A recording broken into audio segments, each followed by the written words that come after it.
এক মাস প্রায় হয়ে গেল, কিরকম প্রচার চলছে? খুব ভালো, সব জায়গায় ঘুরেছি, বারুইপুর, সোনারপুর, ভাঙড়, যাদবপুর, টালিগঞ্জ। আজ সকালে টালিগঞ্জের 112 নম্বর ওয়ার্ডে ঘুরছি, মানুষের সাড়া পাচ্ছি, খুব ভালো।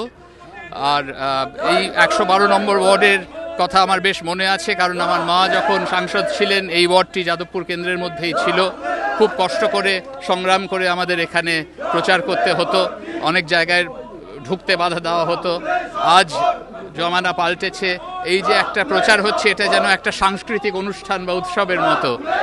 মেয়েরা মহিলারা আগে এগিয়ে যাচ্ছেন গান গাইতে গাইতে, তাই জন্যে আমরা রাজনৈতিক প্রচারটাকে একেবারে একটা সাংস্কৃতিক অনুষ্ঠান বা উৎসবের মতো করে করছি, যাতে মানুষের ভালো লাগে। আর আমার কথাও তারা শুনছেন, রাস্তার মোড়ে মোড়ে আমি দাঁড়াচ্ছি, সেখানে তাদের সঙ্গে কথা বলছি, এবং আমার মনে হয় যে খুব ভালো সাড়া পাচ্ছি যাদবপুরের মানুষের কাছে। একদিকে একটা রাজনৈতিক পরিবারের ইতিহাস রয়েছে আপনার, পাশাপাশি নেতাজির বংশধর আপনি, এই সব মিলিয়ে কতটা প্রচারে আপনি অনেকটা এগিয়ে থাকছেন?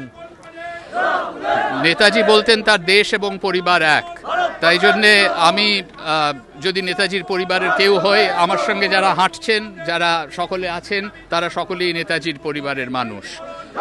তাই সেটা নিয়ে আমি খুব বেশি বলতে চাই না। তবে আমি নেতাজির আদর্শে বিশ্বাস করি, হিন্দু মুসলমান শিখ ইসাহির ঐক্যে বিশ্বাস করি।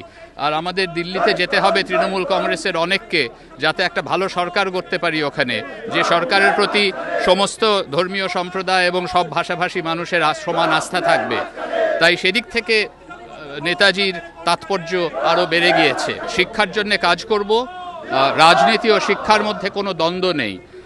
আমাদের প্রত্যেককে চেষ্টা করতে হবে যাতে শিক্ষাকে আমরা রাজনৈতিক এজেন্ডার একেবারে ওপরের সারিতে নিয়ে আসতে পারি। সকাল বিকেল প্রচার চলছে, আর তার মধ্যে এভাবেই দিকে দিকে পৌঁছে যাচ্ছেন মানুষের কাছে। উন্নয়নকে সামনে রেখেই মূলত এবার তার ভোটের প্রচার। সঞ্জয় মিত্র, এবিপি আনন্দ, কলকাতা।